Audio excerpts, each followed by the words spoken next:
Hola a todos, ¿cómo están? Pues bienvenidos al primer video de este canal Familia ENARM. El día de hoy vamos a ver el primer tema, que es traumatismo craneoencefálico como fuente del ATLS. Algunos ya nos vienen escuchando desde nuestros podcasts en Spotify. Ya también subimos el primero, que fue igual el tema de TCE.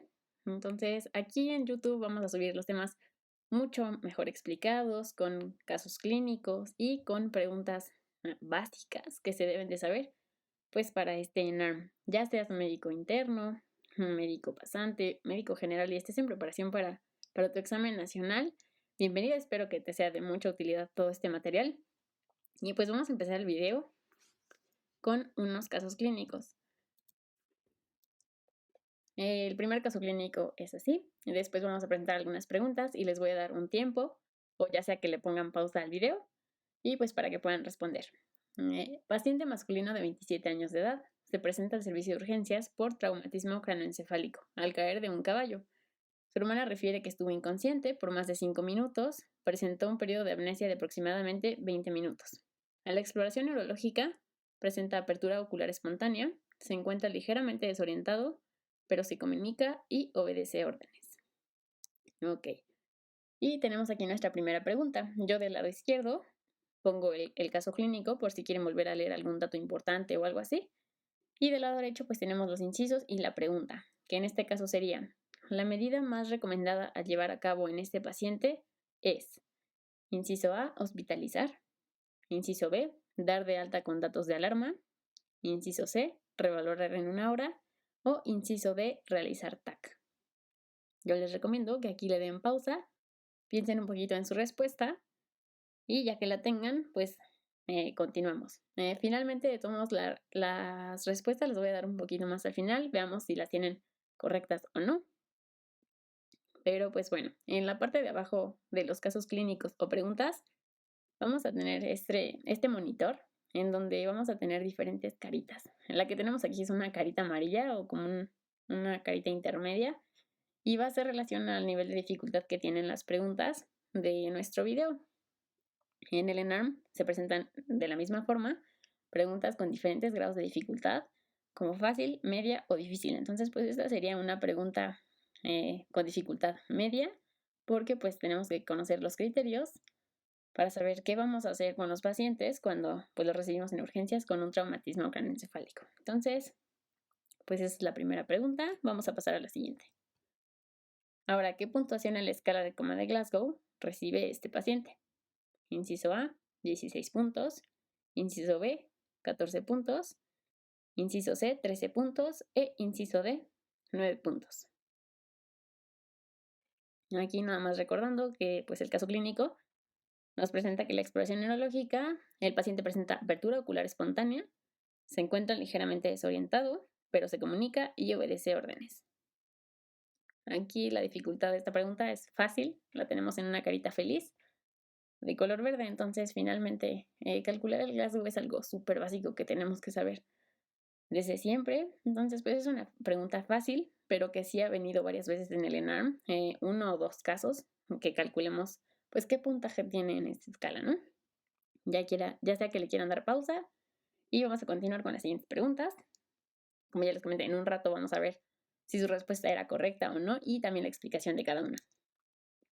Después, de acuerdo al puntaje de Glasgow, ¿cómo se clasificaría el TC? Inciso A, difuso. Inciso B, moderado. Inciso C, leve. O inciso D, silente.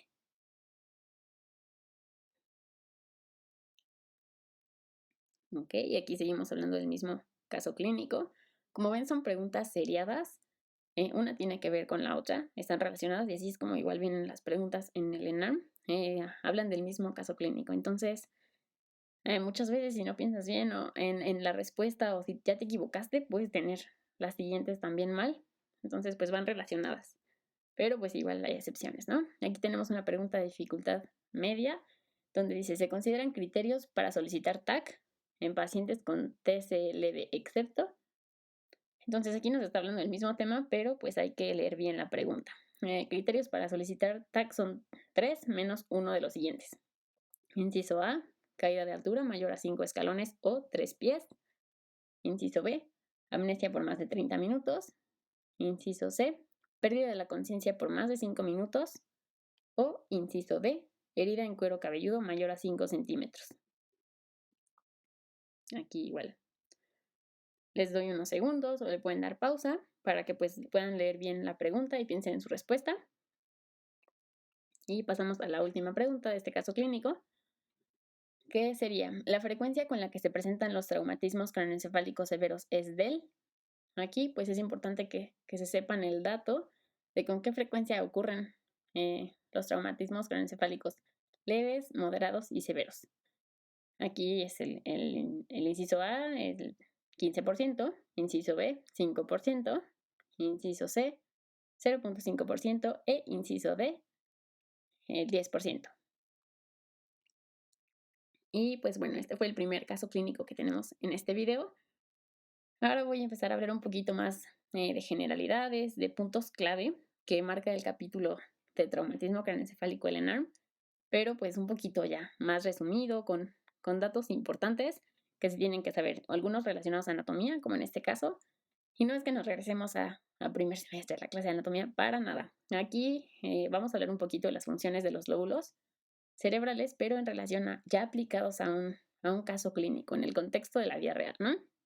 Que es relacionar, pues, qué función se vería afectada y nosotros en dónde podemos sospechar la lesión, dependiendo de la clínica que el paciente presente. Entonces, el lóbulo frontal se va a encargar principalmente de funciones motoras, emociones, de la expresión y del habla. Por otra parte, el lóbulo temporal se encarga más de las funciones de la memoria. El lóbulo parietal se encarga más de la función sensorial y la orientación espacial de los pacientes, bueno, de todas las personas. Y ya por último, el más fácil, el lóbulo occipital, pues su función principal es encargado de la visión. Entonces vamos a ocultar un poquito todo esto que ya vimos de cuáles son las funciones y ahora aplicado a un caso clínico. Dice, paciente femenino de 23 años de edad, es traída a urgencias posterior a una caída de motocicleta. A la exploración neurológica la encuentra desorientada, presentaba dipsiquia, dificultad para articular palabras y déficit motor. Usted sospecharía que la lesión se encuentra en, aquí en este caso es en qué lóbulo, y así es, están en lo correcto. Muy bien, doctores. Aquí la respuesta es lóbulo frontal, porque pues es el encargado de funciones motoras, expresión, emociones y del habla. Y pues el paciente aquí presenta pues alteración en cada una de estas, ¿no? Entonces, más o menos es cómo tenemos que saber y cómo aplicar la función de cada lóbulo en caso de que una pregunta esté relacionada a esto. Otra parte del capítulo nos habla sobre las meninges y la anatomía de estas, pero aquí lo más esencial de cada una es saber que pues son 3 capas membranosas que recubren al cerebro, como vemos en la imagen izquierda, de la más externa a la más interna. Van a ser dura madre, aracnoides y pía madre. Entre cada una de estas hay espacios en donde pues es muy importante conocerlos, porque es en donde se presentan las lesiones focales principales, así como los hematomas epidurales, subdurales. Y pues bueno, aquí al lado derecho, déjenme saco el puntero. Aquí está. Aquí al lado derecho, por arriba de la dura madre, que es la meninge más externa, tenemos el espacio epidural. Aquí es, como su nombre lo dice, donde se presentan con mayor frecuencia pues los hematomas epidurales, ¿no? Su mecanismo principal es por desgarro de algunas de las arterias que se encuentran aquí, principalmente por una arteria meningea media. Debajo de la dura madre tenemos el espacio subdural, como su nombre lo dice, y aquí tenemos a la mayor cantidad de senos venosos y del drenaje venoso del cerebro. Aquí es en donde se presentan los hematomas subdurales. La segunda meninge es la aracnoides, que tenemos aquí, y debajo de ella el espacio subaracnoideo. En este caso la anatomía es muy obvia porque pues los nombres, como lo dicen, son por arriba o por debajo justamente de la meninge, ¿no? En el espacio subaracnoideo, el dato pues importante de aquí es que si hay ruptura de un aneurisma, que aquí pues puse en un dibujito, aquí es en donde se presentan con más frecuencia la ruptura de un aneurisma. Y ya la última meninge es pues la pía madre, es la última membrana y es la que está más adherida al cerebro. Aquí tenemos aquí la última y pues es la capa más interna. Ahora pues aquí tenemos una tomografía que se le saca a un paciente y pues ¿qué lesión es esta, doctores? Tenemos aquí una lesión biconvexa o con forma lenticular. Estas las vimos un poquito en Instagram, en las historias que luego llegamos a publicar, para saber pues cómo estaban un poquito antes de esta clase con video.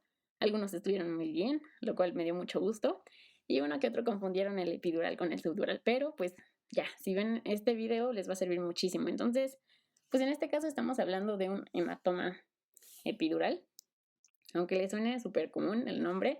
La verdad es que es muy poco frecuente, realmente pasa en el 0.5% de los traumatismos craneoencefálicos o en el 9% de los pacientes que se encuentran en coma. Ese es el dato que el ATLS nos da, ¿no?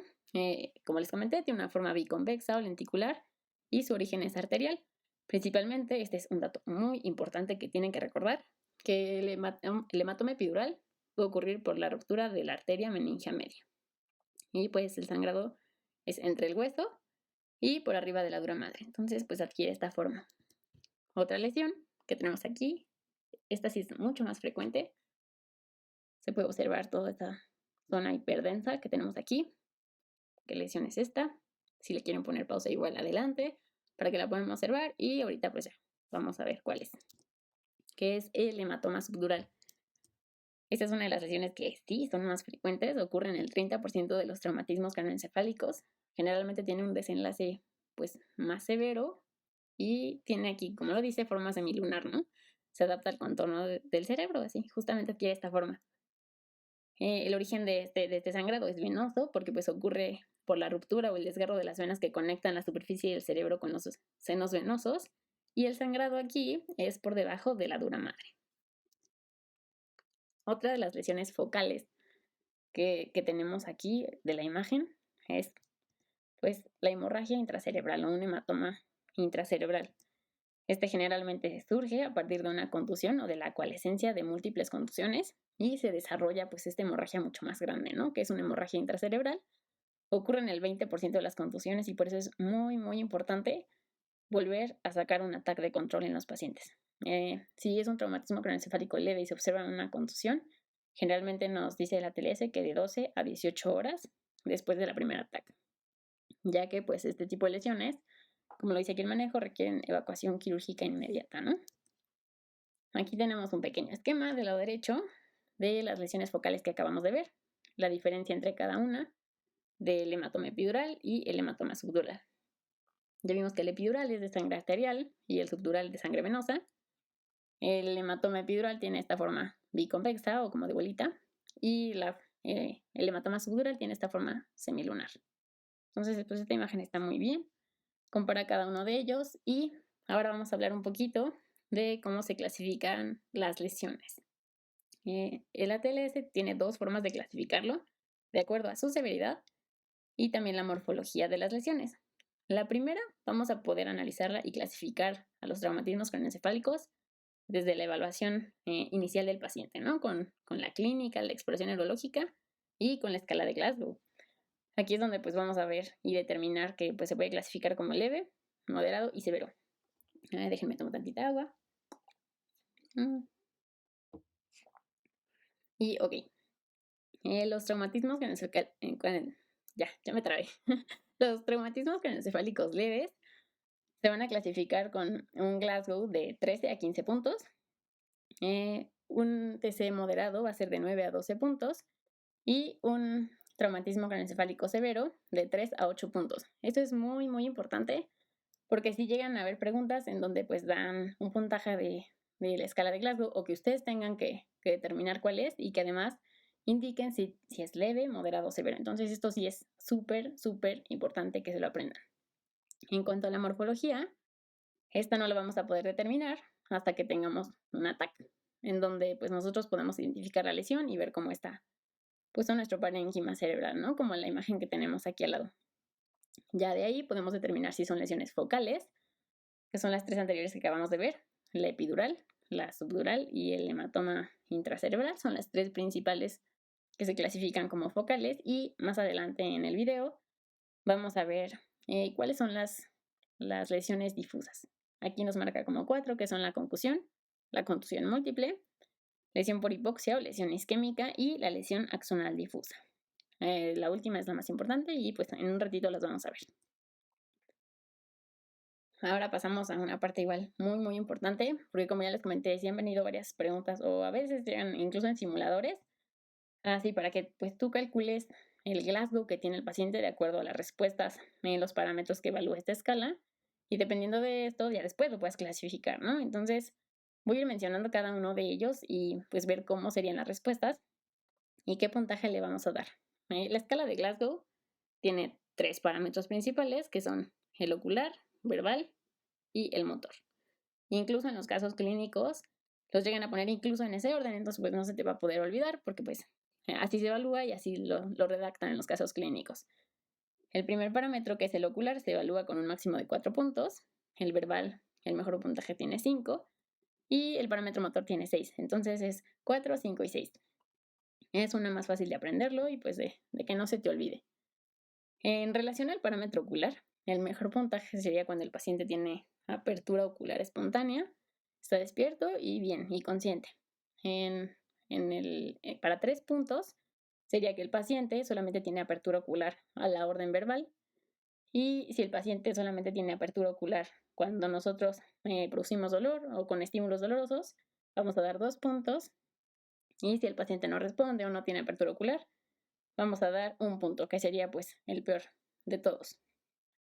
Pasando al siguiente parámetro, que es el parámetro verbal, tenemos que el mejor puntaje sería un puntaje de 5, en donde el paciente se encuentra orientado y conversa, nos cuenta pues qué le pasó, cómo ocurrió el accidente, en dónde estaba y pues todo esto.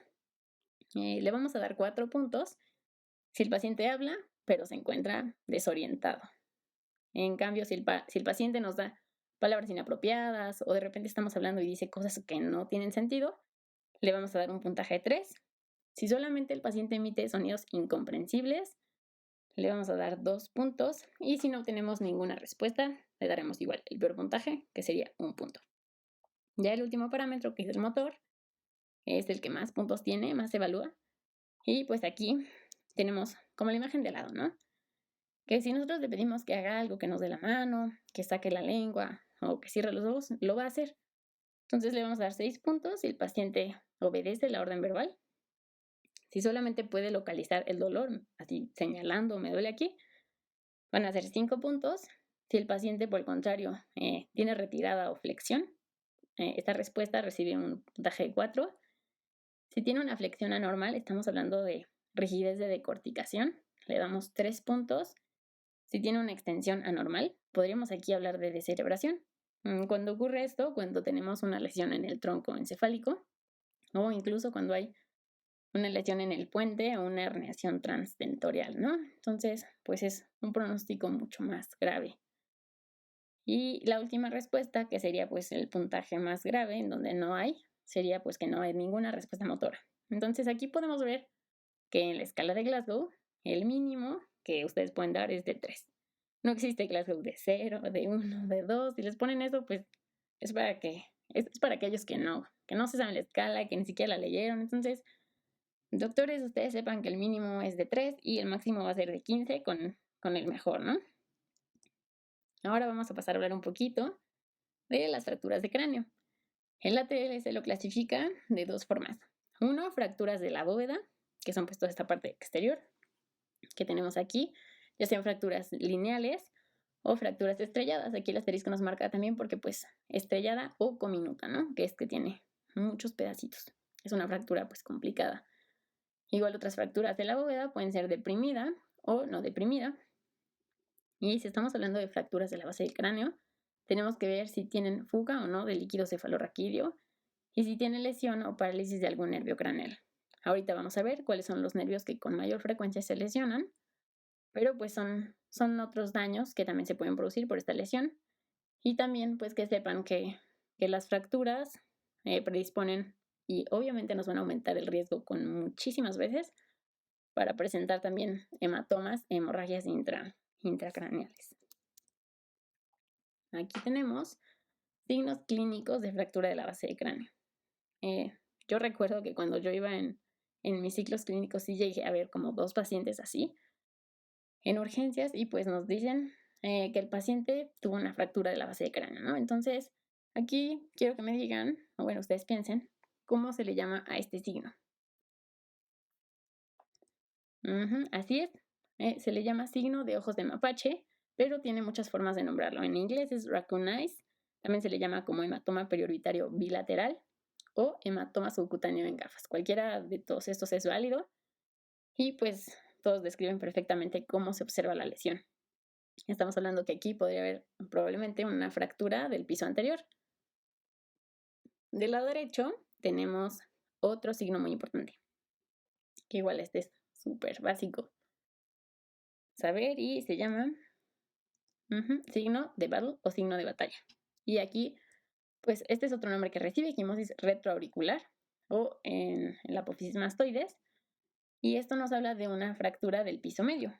Generalmente el signo de battle se puede acompañar de otros signos que igual nos hablarían de una fractura del piso medio, como el que tenemos acá, que es hemotímpano o otorragio. Cualquiera de estos, o incluso una lesión como las que aparecen de los nervios craneales que les había comentado, del nervio vestíbulo coclear. Entonces, el paciente nos presentaría también una hipoacusia.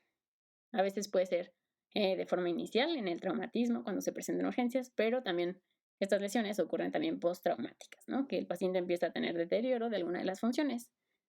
Y por último, otro signo sería la rinorraquia. Nos hablaría más de una fractura del piso anterior o de una fístula, que también es otra de las complicaciones de la fractura de la base de cráneo. Y de los nervios que también se pueden lesionar, así como tiene el lado derecho, es parálisis de nervio facial. Hay un porcentaje de pacientes que de forma postraumática, ya que están en recuperación o meses después, pues pueden quedar con una parálisis facial postraumática. Ahora vamos a hablar de las indicaciones para sacar una tomografía en pacientes con traumatismo craneoencefálico leve. Aquí justamente hace referencia un poco al caso clínico que nos presentaba, porque pues decía que cuál era la conducta que teníamos que seguir. Entonces, aquí es donde nos preguntamos, ¿qué hacemos? ¿Lo mando a su casa? ¿Lo hospitalizo? ¿Le tomo TAC? Entonces, después de ver este video ya van a estar súper seguros de qué es lo que tienen que hacer con cada paciente. Y pues lo primero, las indicaciones que nos dice la TLS es si el paciente tiene pérdida de conciencia testiguada o una amnesia definitiva o desorientación, cualquiera de los siguientes pues va a ser una indicación para TAC, ¿no? Como aparece aquí en el GIF. Porque aparte, pues tendría un riesgo de lesión moderada, entonces tenemos que descartarlo con la tomografía.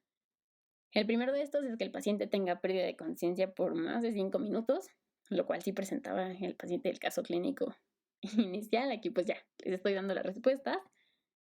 Que también presente amnesia por más de 30 minutos. Aquí sí son súper puntuales. Se los tienen que aprender así porque pues si les dan más o menos tiempo, entonces no sería un criterio. Pero pues bueno, amnesia por más de 30 minutos o un mecanismo peligroso de lesión. Aquí de qué estamos hablando, pues que hace un peatón que atropellaron y salió volando, que estaba el conductor y salió expulsado del vehículo. O por ejemplo un mecanismo también de lesión grave. Podría ser que tuvo una caída de una altura de 90 centímetros o se los pueden presentar de la siguiente forma. Ya sea 5 escalones o 3 pies, cualquiera de estos 3 datos nos va a indicar que pues fue de una altura ya considerable, ¿no?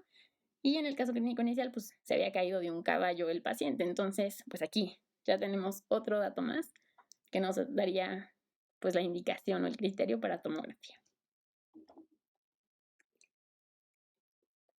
Ahora vamos a hablar de igual los criterios para TAC, pero que además tenemos un alto riesgo de intervención quirúrgica. Todas estas igual nos van a indicar TAC, pero pues que pues necesita valoración porque probablemente no necesiten operar, ¿no? Y hacer una descompresión o algo así. La primera es que tenga fractura abierta o deprimida de cráneo o cualquier signo de fractura de la base del cráneo. Ya vimos todos cuáles son.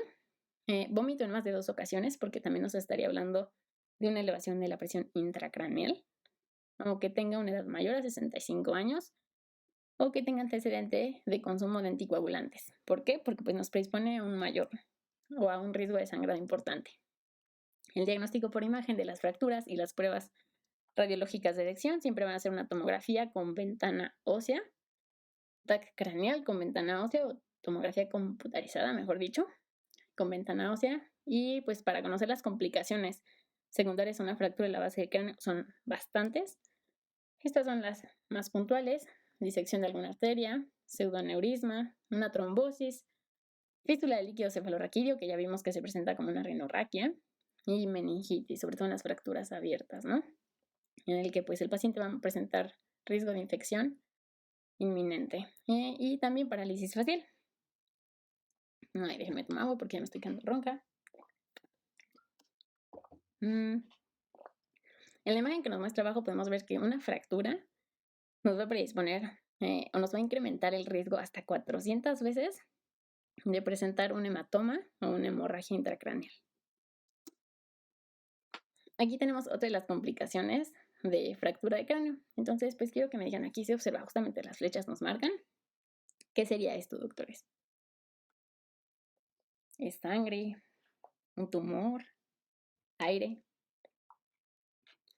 Y pues bueno, aquí estamos viendo un neumoencéfalo. En sí, el neumoencéfalo es la presencia de aire dentro de la cavidad craneal. Aquí generalmente el neumoencéfalo se presenta cuando hay fractura del hueso frontal o del hueso etmoidal, entonces pues empieza a ingresar aire aquí. Y es muy importante porque pues este mecanismo imita una lesión ocupativa, entonces pues puede incrementar incluso la presión intracraneal y puede llegar a ser severo. Aquí tenemos otra imagen, pero en otro corte de la tomografía. Y tiene un nombre muy, muy característico esta imagen, que es el signo del monte Fuji o del monte Fuji, como ustedes le quieran decir. ¿Por qué? Porque tenemos aquí justamente aire interhemisférico que está haciendo compresión.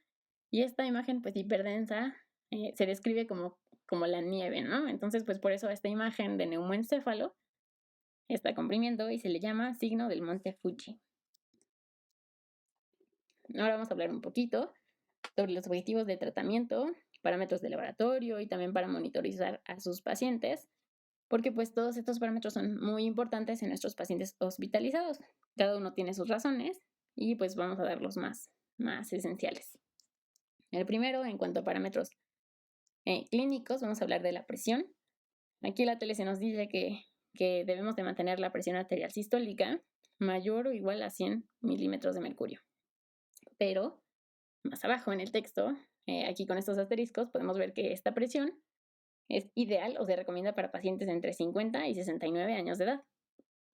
Por otra parte, si nuestros pacientes tienen una edad de 15 a 49 años, son más jóvenes o de una edad más adulta, mayores de 70 años, entonces no va a ser mayor a 100 milímetros de mercurio. Se recomienda que la presión arterial sistólica esté por arriba de 110. Entonces, pues este es un dato. Para que si ahí les ponen un caso clínico ahí con una pregunta medio manchada, entonces esta es la edad que se tienen que fijar. De 15 a 49 o mayor a 70, entonces se recomienda que la presión arterial sistólica sea mayor o igual a 110. ¿Por qué? Porque la presión arterial sistólica está muy, muy relacionada con la presión de perfusión cerebral. Entonces están vinculadas. Si nosotros tenemos hipotensión o tenemos la presión baja en nuestros pacientes, entonces pues se pueden complicar porque disminuye la presión de perfusión cerebral, el riego sanguíneo y pues puede haber mucho más lesión o isquemia para ese cerebro ya dañado. En los parámetros de glucosa ya más a nivel de laboratorio, se recomienda que estén entre 80 y 180 miligramos sobre decilitro. Y aquí se recomienda que no pase de 180 porque la hiperglucemia igual lesiona al cerebro. Entonces, aquí pues es igual otra pregunta. Por eso también en soluciones vamos a ver más adelante que no se debe utilizar una solución glucosada, justamente por esto mismo. La hemoglobina, tenemos que verificar que nuestros pacientes pues tengan una hemoglobina mayor o igual a 7 gramos sobre decilitro. De lo contrario, valorar también alguna transfusión o algo así más si el paciente va a tener que ingresar alguna intervención quirúrgica. En relación al sodio, iguales en parámetros normales, de 135 a 145 mil equivalentes. Y pues ya un poquito más en la gasometría, hablando de la presión parcial de CO2, tenemos que mantener a sus pacientes en parámetros de normocapnia, de 35 a 45 milímetros de mercurio. Y porque pues el CO2 va a determinar la vasoconstricción a vasodilatación de las arterias cerebrales. Entonces ahorita igual vamos a ver por qué es importante que los pacientes se mantengan en estos parámetros de normocapnia. pH normal y la presión intracraneal, este es el dato súper importante, porque ustedes tienen que saber que si está arriba de 15 milímetros de mercurio, entonces ya tiene aumento de la PIC. Entonces aquí vamos a hablar de hipertensión intracraneal. Ya en relación al manejo de los pacientes con un TCE, siempre en cualquier pregunta que les pongan de trauma, de algún accidente o de algo en urgencias, siempre, siempre, siempre guíense por el algoritmo ABCDE. Si les ponen manejar con manitol, hablarle al neurocirujano o cualquier otro trauma, incluso si hablamos de neumotórax o de trauma de abdomen, quemaduras, siempre valorar primero pues este algoritmo ABCDE, que pues se enfoca inicialmente en la vía aérea, B de respiración, C de circulación, D del estado neurológico y E de exposición. Ahora sí, hablando más específico del tratamiento médico que se le da a los pacientes con un traumatismo craneoencefálico, empezando por la oxigenoterapia, siempre la elección, como les comenté, es que sus pacientes estén en parámetros de normocapnia, de 35 a 45 milímetros de mercurio. ¿Por qué? No es bueno que nuestros pacientes estén hiperventilando o con saturaciones de oxígeno siempre en 100, al 100%. ¿Por qué? Porque la hiperventilación hace que la presión parcial de oxígeno disminuya y si el CO2 está bajo nos va a producir una vasoconstricción. Esto va a aumentar la isquemia a nivel cerebral y pues incrementaría el daño que ya tenemos. Por otra parte, si nosotros tenemos el CO2 elevado en sangre o hipercapnia, entonces se produce una vasodilatación que puede llegar a aumentar la presión intracraneal y también sería muy malo, incluso podría provocar una herniación. Entonces, ya les comenté, siempre mantener a los pacientes en parámetros de normocapnia. En relación a la fluidoterapia o a los líquidos, la TLC nos indica que las soluciones de elección siempre va a ser Ringer lactato, la principal. Aquí en México en algunos hospitales pues no tenemos, entonces se opta por la Hartmann, que es el equivalente, y si no, pues solución salina isotónica, son las recomendables.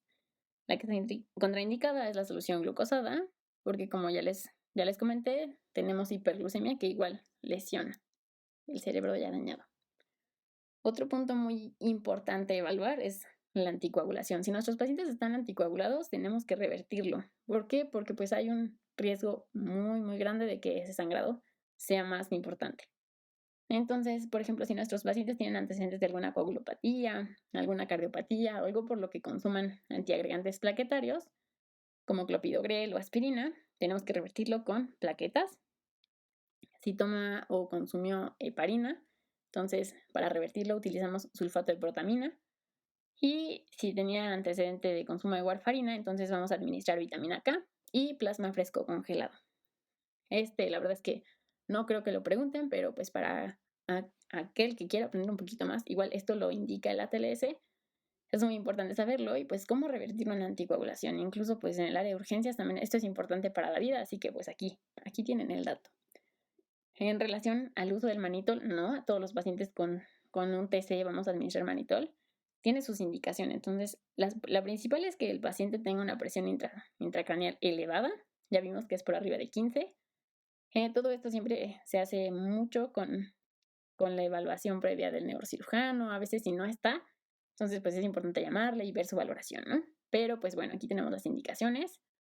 Y también que el paciente presente un deterioro neurológico agudo o muy rápido. El paciente estaba en observación y de repente su Glasgow se empezó a deteriorar o está con un deterioro neurológico muy rápido. Estaríamos hablando que pues la lesión pudo haber crecido o que el paciente se nos está herniando. Entonces aquí tenemos que administrar manitol. Generalmente viene en una preparación al 20%, como esta solución de aquí al lado, que vienen 20 gramos sobre 100 mililitros. Y pues bueno, ahora sí vamos a dar las respuestas de nuestro caso clínico inicial. Aquí igual le pueden dar pausa si querían ver otra vez las respuestas y pues ver cuáles eran las que ustedes habían seleccionado. Pero pues vamos a ir explicando cada una de ellas. Aquí nos dice, la medida más recomendada a llevar a cabo en este paciente era, y la respuesta es, el inciso D, que es realizar la TAC. Ya vimos que este paciente tenía criterios para realizarla. Una de ellas es que tenía un mecanismo de una caída pues muy alta. En este caso se cayó el caballo. Entonces es mayor a 90 centímetros. Estuvo inconsciente por un periodo mayor a 5 minutos. Aquí tenemos otro criterio. Y presentó amnesia. Aquí nos marca 20 minutos, lo cual es un poquito menos al criterio que nos marca. Pero pues ya tenemos bastante para que esté a indicación de TAC. Entonces esa es la respuesta correcta. La pregunta 2, que es ¿qué puntuación en la escala de coma de Glasgow recibe este paciente? Igual si le quieren dar pausa, adelante. Pero pues tenemos que tiene apertura ocular espontánea, se encuentra ligeramente desorientado, pero se comunica y obedece órdenes. Entonces aquí son 14 puntos. Así es. Tenemos que el paciente presenta apertura ocular espontánea, tenemos 4 puntos, desorientado, pero pues habla y conversa y obedece la orden verbal. Entonces son en total 14 puntos. Ya como ven aquí la carita de abajo, es una pregunta fácil. Ya se saben la escala de Glasgow. Y ahora, de acuerdo al puntaje, ¿cómo se clasifica el TC? Si dimos un puntaje de 14, entonces eso determina que tenemos un traumatismo craneoencefálico leve. Así es. Aquí los que pusieron silente, pues igual que bueno que ya vieron este video. Y difuso, solamente en caso de que tengamos un ataque podríamos saber eso. Entonces no tenemos, solamente tenemos la clínica. Y aquí pues podemos clasificarlo únicamente como leve. Los criterios que eran necesarios para sacar un ataque, excepto alguno, aquí la respuesta correcta era el inciso D. Herida en cuero cabelludo mayor a 5 centímetros. Aquí, a menos que el paciente tuviera, que fuera menor a 1 año de edad, entonces es en donde se considera que sí sería un criterio para tomografía. Pero como en este caso clínico el paciente tiene 27 años, pues ya está grandecito, no es un criterio para sacar tomografía. Entonces, pues aquí está. Esta es la respuesta. La última pregunta en relación a este caso, que era la frecuencia con la que se presentan los traumatismos craneoencefálicos severos, es del. Aquí quiero que se lleven como dato importante. Igual esto es algo que mencioné mucho en el podcast. Me parece que aquí en la presentación no, pero pues se los doy los datos. El traumatismo craneoencefálico severo se presenta en el 10% de las ocasiones, muy poco, que qué bueno, porque la verdad es que qué feo que los pacientes lleguen graves. Y aparte se en un porcentaje grande, entonces pues bueno, severo en el 10%, moderado en el 15%, y un TC leve se va a presentar casi siempre en el 75% de los casos. Esos son datos que son importantes que se aprendan, medio irrelevantes para la vida, pero importantes para el examen. Aquí tenemos otro ejemplo de otro caso clínico. Igual lo voy a leer. Aquí si le quieren poner pausa adelante, porque ahorita sí voy a dar la respuesta luego. Entonces, para que lo lean y pues vean su respuesta. Dice, paciente con traumatismo craneoencefálico moderado y a la exploración neurológica inicial presenta apertura ocular únicamente al estímulo doloroso. Emite sonidos incomprensibles y localiza el dolor. Por lo cual, ¿qué puntuación en la escala de coma de Glasgow recibe este paciente? Les voy a dar unos segundos o igual pónganle pausa.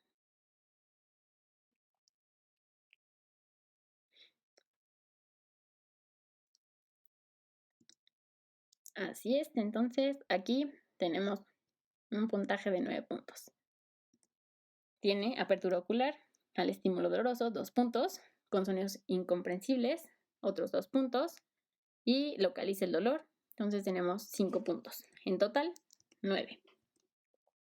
Muy bien. Otro caso clínico para calcular Glasgow. Paciente masculino de 32 años de edad, quien se presenta al servicio de urgencias con TCE. A la exploración neurológica presenta apertura ocular a la orden verbal, se encuentra desorientado y expresa palabras inapropiadas, por lo que a usted se le dificulta entender lo que quiere decir, pero localiza el dolor. Entonces aquí, ¿qué puntaje le daría a usted en la escala de coma de Glasgow? Denle pausa y yo igual en unos segundos voy a dar la respuesta.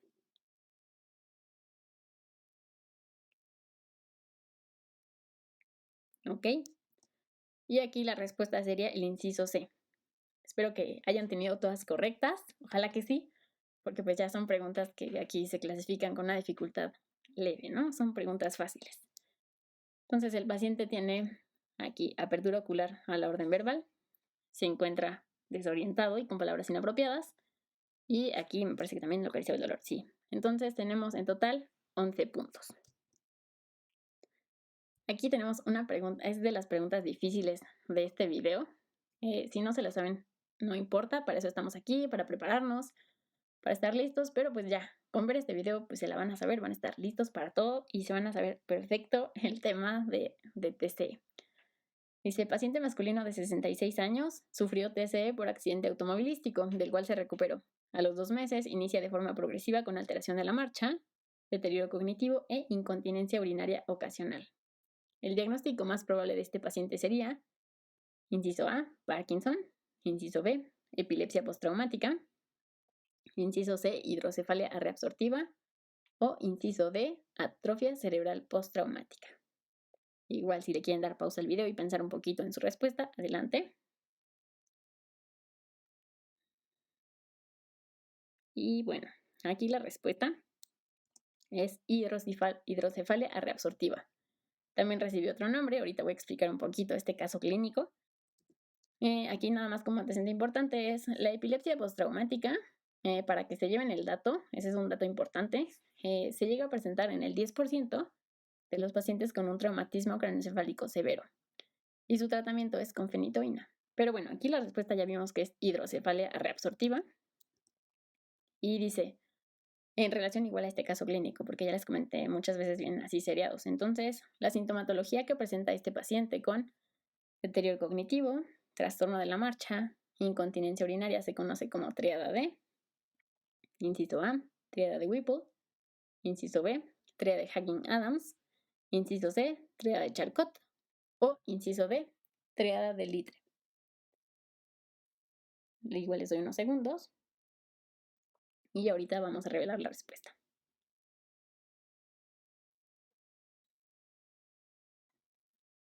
Ok. Si le quieren dar pausa adelante, si no. Aquí la respuesta correcta es el inciso B, la tríada de Hacking-Adams. Explicando las otras, si no se sabían esta, pues bien, se selecciona por descarte, ¿no? El inciso A nos habla de la tríada de Whipple, que habla de la tríada de hipoglucemia.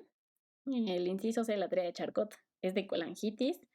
Y el inciso D, la tríada de Litre, no existe, más bien es una hernia, la hernia de Litre.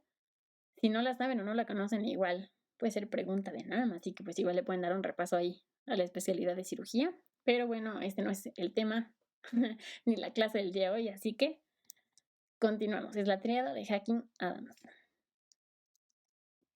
Y pues bueno, vamos a explicar un poquito, más bien voy a explicar un poquito en relación a este caso clínico.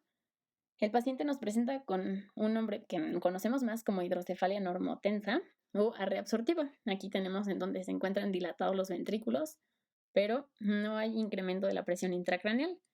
Y generalmente pues presentan los pacientes esta triada característica, ¿no? Que es deterioro cognitivo o demencia, incontinencia urinaria y ataxia a la marcha. Generalmente esta hidrocefalia normotensa o este tipo de lesiones se relacionan con la lesión axonal difusa. Ahorita vamos a ver que es una de las lesiones difusas más importantes en el TCE y puede ser la complicación en el 20% de los pacientes que presentan esta lesión difusa.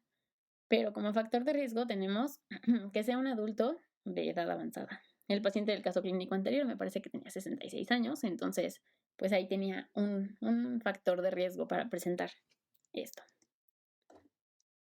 Ya esta es nuestra última diapositiva, pero igual, para explicar la lesión axonal difusa, ya les comenté, es una de las lesiones difusas más importantes que nos clasifica el ATLS. Tenemos otras que eran las contusiones, porque son contusiones múltiples, la lesión axonal difusa, o LAD, y la lesión isquémica difusa.